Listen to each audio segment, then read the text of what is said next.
Let us look at the differences between the fundamental rights and the directive principles. The Part 4 of the Constitution contains the directive principles, while Part 3 of the Constitution contains the fundamental rights. Fundamental rights are constitutionally granted and guaranteed, but the directive principles are the socio-economic rights which are to be secured by the state through effective implementation. Let us look at the differences. Fundamental rights are negative injunctions, which states that the state should prohibit from doing certain things, like the state shall not discriminate against any citizens on the ground of religion, caste, sex, birth, gender, or any of them. And if you see Article 21, it is said that no person should be deprived of personal liberty. It states it uh, prohibits the state from doing certain things. But in case of the directive principles, these are positive instructions. It asks the state to check the concentration of wealth, to organize village panchayat, to do something for the protection of the environment and historical monuments. Fundamental rights are justiciable and active principles are non justiciable.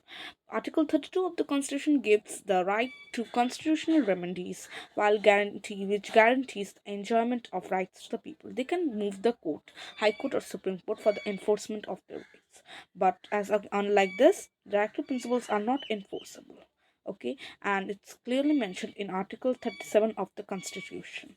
It has these principles are neither a legal right or constitutional right, and their non implementation cannot be redressed by the people. Fundamental rights provide for political democracy, while directive principles are aiming at socio-economic democracy. Political democracy means the right freedom of expression and speech, freedom to form associations, okay, and these are very important for the democracy.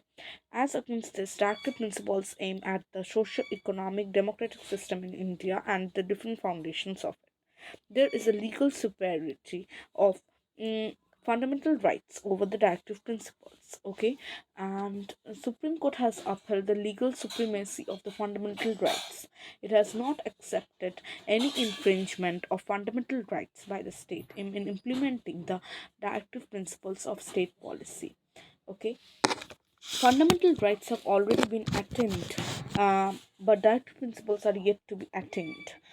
Fundamental rights are already granted to the people and are very well working, but directive principles are yet to be attended by the state. Attained by the state.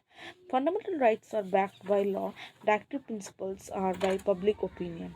The Constitution states that the fundamental rights in the constitutional and legal basis makes this enforceable by the courts. These are binding upon the state. The directive principles have been denied a legal basis. However, this reflects the desire of the founding fathers of our constitution to secure socio-economic development through the implementation of these principles. The directive principles enjoy widespread support of public opinion, while the fundamental rights have a legal backing.